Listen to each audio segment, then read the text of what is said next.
বন্ধুরা, কালকে ছিল WBSSC গ্রুপ সি এর এক্সাম। তো তোমরা সবাই এক্সাম দিয়ে এসছো, আমিও এক্সাম দিয়ে এসছি। তো ফার্স্ট অফ অল, কালকের এক্সামের কাট অফ কত হতে পারে? আমার মতে কালকের এক্সামের যা কাট অফ, সেটা হবে 57 থেকে 60। কেন বলছি? কারণ কালকে আমার এক্সামের সিট পড়েছিল বর্ধমানের হরিজন গার্লস বিদ্যালয়ে। তো সেখানে যেরকম পরিস্থিতি দেখলাম, তাতে মনে হচ্ছে কাট অফ 57 থেকে 60-তে যাবে। কারণ এক্সাম হলে ঢোকার পর শেষ অবধি দেখছি এ ওর দেখে লিখছে, সে তার দেখে লিখছে। এবারে যারা উইদাউট প্রিপারেশনও আসবে না, তাদেরও এক্সামের স্কোর প্রচন্ড ভালো হবে। হতেই পারে কেউ অঙ্কতে ভালো, কেউ জিকেতে ভালো, কেউ ইংলিশে ভালো। তো এমন কি হচ্ছে, কেউ এটা বলেছে, কেউ ওটা বলেছে, কেউ সেটা বলেছে, আর যে তাড়াতাড়ি করে নিজের মতো করে আনসার দিতে যাবে, যদি একটাও না পারে নিজে করতে যাবে, বাই চান্স ভুল হয়ে গেলে তার নাম্বারটা কমে যাবে। তো এইটা হলো কালকের এক্সামের সিচুয়েশন। এটার উপর অ্যানালিসিস করে আমার মনে হয় আমার যেটা স্কোর, সেটা আমি বাড়িতে চেক করলাম। আমার হয়েছে 53/60। এখানে 2 থেকে 3টে নম্বর আমার সিলি মিস্টেক ছিল। যেমন, আমি জানতাম তামিলনাড়ুতে সেটা হবে ভারতনাট্যম, কিন্তু আমি ভুল করে তাড়াহুড়োর বসে মোহিনী আট্টম ভেবে কেরালা করে দিয়ে চলে এসেছি। এটা আমার একটা সিলি মিস্টেক ছিল। এছাড়া ফার্স্ট, যেটা একটা অ্যাডভার্ব হবে, কারণ ফার্স্ট, ভেরি ফার্স্ট থাকলে সেটা সবসময় অ্যাডভার্ব হয়। আমি এটা তাড়াহুড়ো করে শান্ত মাথায় না করে ভুল করে দিয়ে এটা আমি অ্যাডজেক্টিভ করে দিয়ে চলে এসেছি। এখানে আমার 2 নাম্বার গেল। আরও কিছু কিছু ভুল আছে। অঙ্কতে কোনো নেগেটিভ আমার যায়নি। জিকেতে, জিকে আমার পড়াটা ভুল হয়েছে। আমি ইউটিউব থেকে বসে বসে নোটস করেছি, একটার পর আরেকটা ভিডিও দেখেছি, নোটস করেছি। এবার ইউটিউবে যারা পড়ান তারা খুবই ভালো নোটস দিয়েছেন, খারাপ কিছু বলবো না।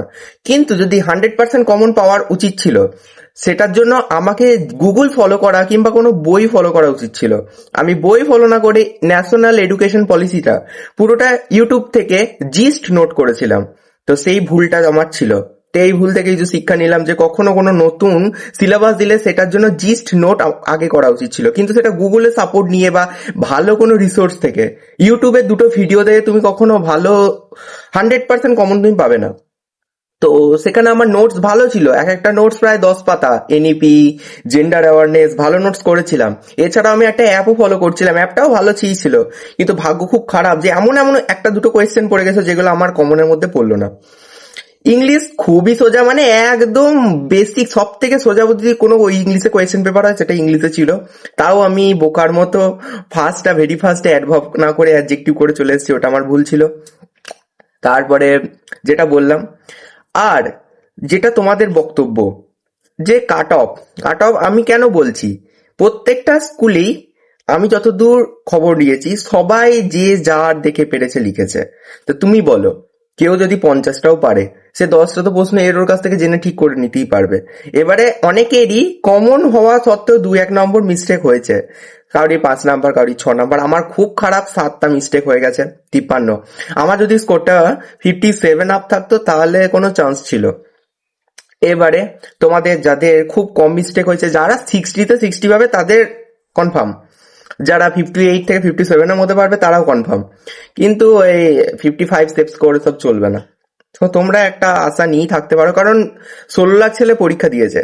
তো এই 16 লাখ ছেলের মধ্যে সবারই অনেক জনের পরীক্ষা ভালো হয়েছে। আমার বন্ধুদের মধ্যেই যেমন রানা আছে, ওর 57+ স্কোর আছে, খুবই ভালো স্কোর, আর ও পেয়েও যাবে। সেরকমই খুব কম জনাই পাবে এই জবটা, যাদের স্কোর খুব ভালো অ্যাটেম্প ছিল। আর পরীক্ষার হলে তোমাদের একটা কথা বলবো, ওয়েস্ট বেঙ্গল পরীক্ষার সাথেও তোমরা কেন্দ্র সরকারের যে এক্সামস গুলো হয় সেগুলোর জন্য প্রিপারেশন নিতে পারো। কারণ ওয়েস্ট বেঙ্গলের পরীক্ষার হলে তোমাকে পরীক্ষার হলে গিয়ে মাথা শান্ত রেখে শুধু নিজের উপর ডিপেন্ড করে পরীক্ষা দিতে হবে সেটা ভাবলে হবে না, যেটা আমার কালকের এক্সপিরিয়েন্স থেকে আমি জানলাম। এবার আমি কি করেছি, একটা কোয়েশ্চেন ছাড়া আমি 1টা থেকে 2টো কোয়েশ্চেন হয়তো সবার কাছে হেল্প নিয়েছি। তার মধ্যে একটা ভুল বলেছে, যেটা ছিল একটা বিডিও, ওটা বিডিও হতো না, গ্রামীণ সভা হবো। ওটা একটা বন্ধুর কাছ থেকে হেল্প নিয়েছি। বাকি আরেকটা কোয়েশ্চেন ছিল, যেটা আমার একটা স্যার আমার ক্লাসই পড়েছিলেন, ফিরোজ স্যার, উনি বলে দিয়েছিলেন যে একটা ছক ছিল। তো ছকের উত্তরটা আমার ঠিক মাথায় আসছিল না, সেই মুহূর্তে মাথাটা কাজ করছিল না।